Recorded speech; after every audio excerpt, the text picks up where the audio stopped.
Assalamualaikum warahmatullahi wabarakatuh. Halo teman-teman, ketemu lagi sama gue di YouTube channel ini. Masih segmen ngobrolin karir. Untuk memulai episode ini, gue mau cerita satu hal.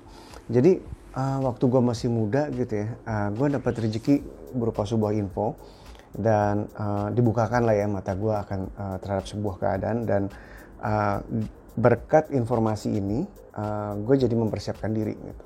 Jadi ceritanya gini, gue kan dan teman-teman gue mulai kerja tuh di tahun 2001 ya. Di antara 2001 sampai 2006 tuh gue lupa apa yang sedang terjadi di dunia dan di Indonesia gitu ya. Yang jelas di Indonesia tuh memang kepercayaan dunia terhadap Indonesia masih agak rendah sih. Nah, gue nggak tahu itu ada hubungannya apa enggak, tapi beberapa kali semua industri itu mengalami gelombang PHK gitu. Nah, gue notice satu hal. Rata-rata orang yang di PHK ini adalah orang-orang yang berumur 40 tahun.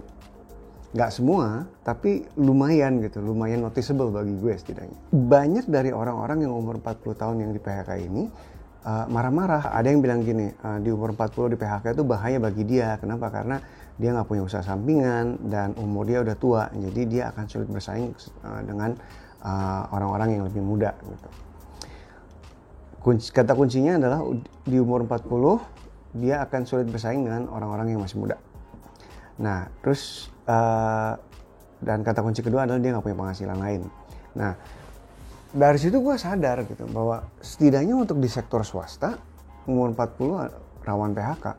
Dan ekstrimnya itu jelas. Yang gue lihat adalah di umur 40 itu mereka yang memiliki skill kritikal atau skill yang strategik gitu ya bagi industrinya, dia cenderung untuk baik-baik aja. Sedangkan di umur 40 mereka yang cenderung punya skill yang nggak unik atau skill nggak strategis gitu atau dan mengerjakan pekerjaan yang repetitif, itu mereka lumayan rawan PHK-nya. Atau jika tidak di PHK rawan untuk diganti. Dari situ terbukakan mata gue akan dua hal. Pertama, di umur 40-an seseorang itu harus mencapai level mastery akan sesuatu sehingga dia menjadi unik gitu ya. Level mastery akan ilmu sesuatu lah yang dipakai di lapangan kerja. Misalkan menjadi expert di lean atau menjadi expert dalam engineering bidangnya dia gitu. Nggak yang level biasa-biasa aja. You do need to reach that certain level of mastery. Terus kedua, di umur 40 itu dari umur 25 sampai umur 40 seseorang itu harus memanage keuangan personal dia dengan baik sehingga jika pada waktunya datang dia kena PHK, minimal keuangan rumah tangganya udah autopilot. Ada sesuatu atau usaha untuk makan dan sekolah anak. Minimal itu dulu untuk kehidupan sehari-hari dan sekolah anak. Itu bagian pertama, itu pencerahan yang gue dapat waktu muda. Sekarang bagian kedua, kenapa ada PHK? Oke? Nah, ceritanya ini kan orang-orang yang nonton video ini kan orang-orang yang baru kerja ya, jadi mungkin gua nggak nganggap, tapi mungkin belum terbuka nih matanya. Jadi gini, kenapa ada PHK? Pertama, perusahaannya bangkrut, sesimpel itu. Jadi sudah tidak selamat dan ini statusnya urgent. Gitu. Jadi dia sudah tidak punya cash flow yang cukup untuk beroperasi gitu ya, dan ordernya tidak ada lagi gitu. Akhirnya ya udah dana yang dia ada. Biasanya dia likuidasi itu mobil perusahaan aset-aset perusahaan dia jualin agar dia bisa mampu membayar pesangon PHK anak buahnya. Kondisi kedua adalah hampir bangkrut. Ini juga statusnya urgent. Jadi mereka berada di titik di mana mereka ada pilihan bahwa jika sebagian orang tidak di PHK, maka seluruh badan usahanya dia akan bangkrut gitu kan. Itu hitung-hitungan matematikanya ada tuh di belakang dan itu real gitu. Katakanlah sebuah perusahaan punya karyawan 10 orang gitu. Mending mem-PHK 4 orang tapi usahanya terus bisa jalan dan bisa memberi makan 6 orang sisanya ketimbang maksa untuk mempertahankan 10-10-nya tapi pada akhirnya nggak punya cash flow gitu, bahkan nggak punya dana untuk menggaji semua orangnya gitu. Sebenarnya kayak gini tuh jangan diambil hati juga. Kenapa? Karena kita pun sebenarnya dalam hidup kayaknya beberapa kali pernah dia ngerasain ada orang minta tolong sama kita tapi kita benar-benar nggak bisa minta tolong, ngasih dia pertolongan yang dia inginkan kan, karena ya meskipun kita mau ya tetap kita nggak bisa gitu karena ada prioritas lain gitu. Nah, di masa pandemi ini di 2020-2021 banyak sekali pengusaha gitu, baik mulai kecil menengah UMKM dan yang bahkan agak besar itu manajernya mati-matian mempertahankan karyawannya. Mati-matian banget. Banyak banget. Dan ada yang mati-matian menjual aset perusahaannya, habis itu udah untuk menggaji gitu. Itu habis, aset-aset pribadinya dia jualin gitu untuk mempertahankan karyawannya. Karena PHK di masa pandemi ini emang benar-benar sulit untuk dapat kerja lagi maksudnya.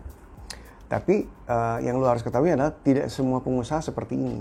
Alasan ketiga adalah merger. Merger ini bukan sesuatu yang urgent sih sebenarnya. Ini purely keputusan bisnis gitu. Jadi ada yang gini loh. Ada perusahaan A sama perusahaan B ini saingan gitu. Perusahaan A lebih besar daripada B. Nah, perusahaan A ingin mengambil klien-klien dari perusahaan B. Jadi yang dia lakukan adalah dia mengakuisisi perusahaan B, dibeli perusahaan B gitu. Nah, tujuannya apa? Hanya untuk mendapatkan klien-klien dia gitu.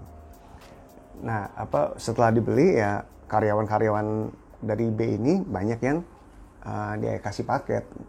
Yang diambil hanya si bisnisnya aja, si klien-kliennya aja. Sebab lain PHK adalah berubah haluan bisnisnya. Jadi yang tadinya, oke, kita fokus di ABC ya guys ya. Nah, karena kita fokus di ABC, kita butuh orang yang skill setnya ABC ini. Gitu. Tapi setelah berapa lama ABC ini udah mulai ketinggalan zaman, akhirnya kita ganti aja deh, kita fokusnya ke CDE gitu. Nah, gara-gara dia fokus jualan CDE ini, akhirnya apa? Akhirnya orang-orang yang punya spesialis di ABC ini tidak diperlukan lagi kan. Nah, mereka dapat paket gitu. Dan perusahaan ini nge-hire orang-orang yang bisa CDE ini. Bayang ya maksudnya. Sebab terakhir PHK adalah regenerasi. Regenerasinya ini untuk mencari tenaga kerja yang lebih murah. Nanti lu lihat dengan kepala sendiri, lu akan kaget bahwa hal seperti ini sering terjadi. Bahasan ketiga. Industri mana yang mudah PHK? Jawabannya adalah industri manapun yang kerjaannya repetitif. Jadi di semua industri, asal kerjanya repetitif dan itu aja gitu ya. Dan ilmunya juga gitu-gitu aja gitu. Kenapa? Karena pekerjaan repetitif ini bisa digantikan oleh robot. Contohnya di industri manufaktur. Dulu kan semua orang yang gini-gini gitu di pabrik gitu kan. Sekarang udah diganti sama robot. Yang di-hire malah bukan pekerjanya lagi, tapi engineer yang mampu mengoperasikan si robot itu. Kalau gitu mungkin solusinya cari pekerjaan yang nggak bisa digantikan pakai robot meskipun repetitif. Nggak juga. Misalkan pekerjaan apa gitu ya, pekerjaan packing sesuatu gitu. Packing sesuatu di pabrik. Mohon maaf dengan tidak mengurangi gimana-gimana. Kan mungkin untuk kita secara efisien mempacking sesuatu itu hanya butuh 3 bulan belajar untuk menjadi level skill yang bagus gitu kan. Gue kerja dari umur 22, terus ya gitu di umur 32, gue udah ahli banget packing. Wah, gue udah ahli banget gitu.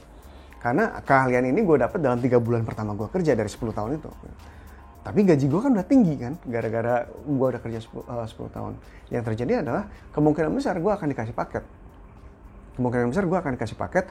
Nah, perusahaan akan nyari fresh graduate gitu, yang baru lulus, terus udah gitu, dan dia akan bilang kerjain ini, dan dalam 3 bulan dia pun udah, pengganti gue pun udah akan seahli gue gitu, ngerti nggak?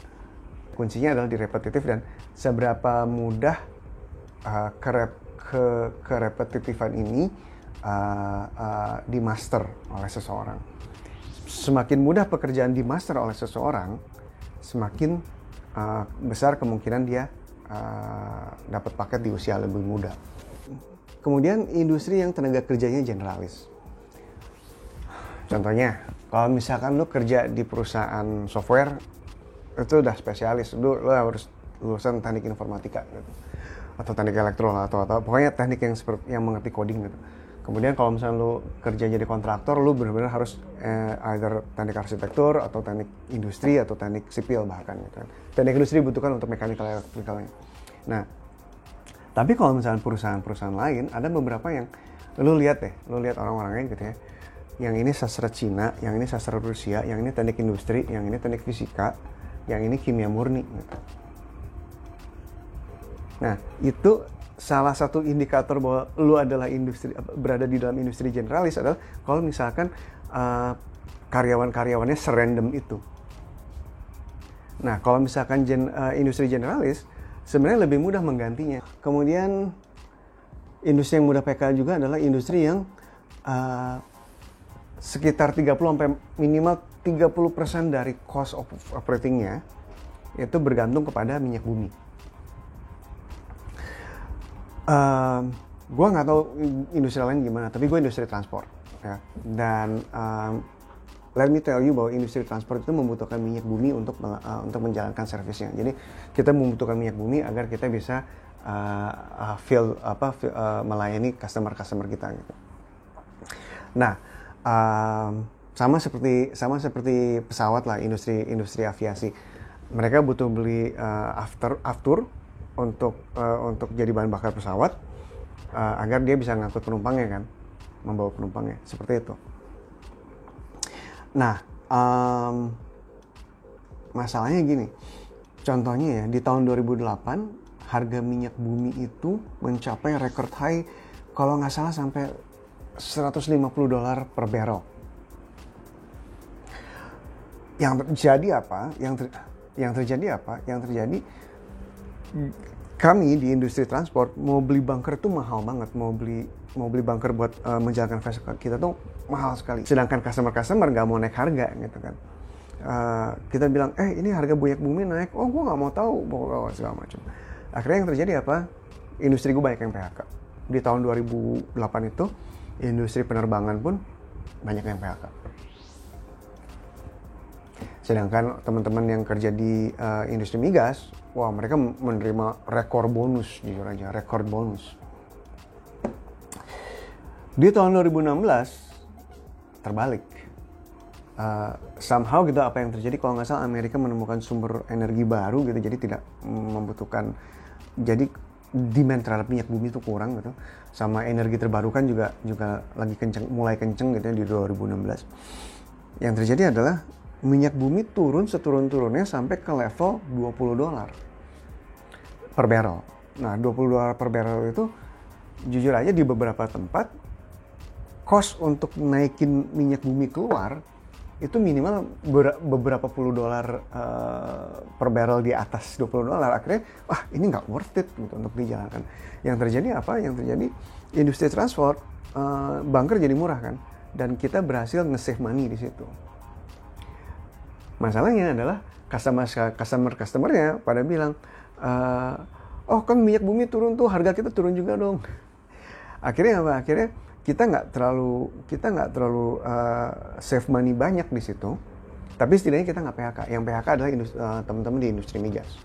Jadi kalau lu mau memperkecil resiko PHK, dan ini purely from experience, mungkin orang experience bokap lo, paman lo itu beda-beda. Cari industri yang nggak bergantung sama minyak bumi deh.